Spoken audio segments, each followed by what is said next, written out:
हमने यदि social media का भी भरपूर फायदा उठाना है तो परमात्मा के ज्ञान प्रचार में उठाना है।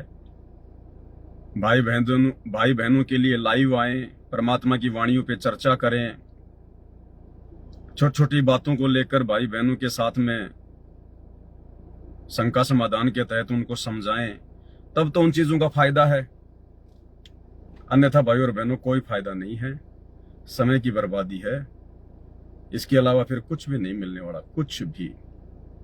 अंत में रो धो के रहना पड़ेगा, रो धो के। तो दास को परमात्मा ने प्रेरणा की थी। कुछ वीडियो ये मेरे सामने आए थे इस प्रकार के।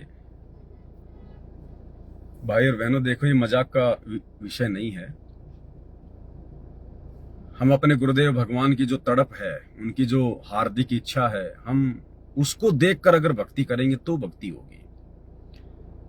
बकवाद के लिए हमारा मन करेगा ही नहीं। यदि वास्तव में हम अपने परमात्मा की पीड़ा को समझ रहे होंगे तो बकवाद के लिए हमारे पास में ना तो समय होगा ना हमारा मन करेगा। क्योंकि ज्ञान हो जाने के बाद में बकवादें सारी बाहर निकल जाएंगी। और फिर भगवान ने हमें इतनी अच्छी भक्ति दे दी, इतनी मर्यादित भक्ति दे दी और समय अनुसार भक्ति दे दी। परमात्मा ने बताया कि पहले 650 साल पहले तक और आदरणीय गरीबदास जी तक ये जो आरती है ये केवल एक ही टाइम की जाती थी, 3 टाइम आरती नहीं होती थी पहले।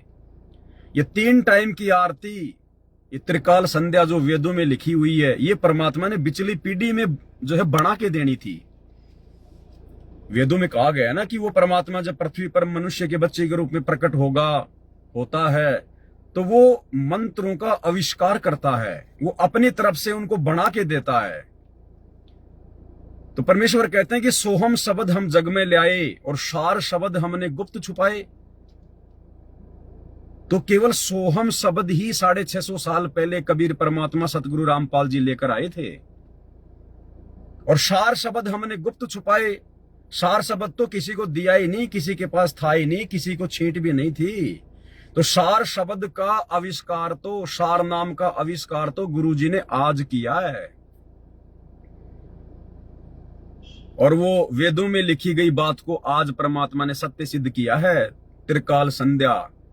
अन्यथा आज पिछली पीढ़ी से पहले ये 3 समय की संध्या नहीं हुआ करती थी। आज परमात्मा ने उस एक आरती को 3 भागों में डिवाइड कर दिया। सुबह का नित्य नियम बना दिया, दोपहर की असुर निकंदन रमेणी बना दी, शाम की संध्या आरती बना दी।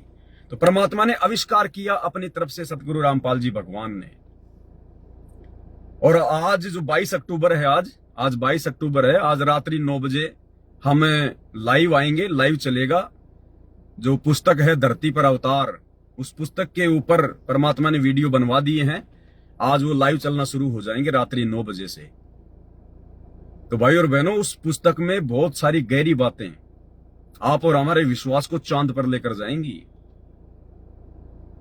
बहुत सारी बातें जो गुरुजी सत्संगों में नहीं कहते हैं, समय अनुसार हम भक्तों की छोटी बुद्धि को देखते हुए। क्योंकि पहले हमारी बुद्धि इतनी विकसित नहीं थी, हमारा ज्ञान योग परमात्मा ने नहीं खोला था, क्योंकि हम उस लायक नहीं थे। अब परमेश्वर ने बरवाला कांड के बाद हमें उस लायक बनाया। सबसे पहले अपनी पहचान करवाई, साथ संगतियों के माध्यम से ढिंढोरा पिटवाया, हजारों वीडियो बनवाए।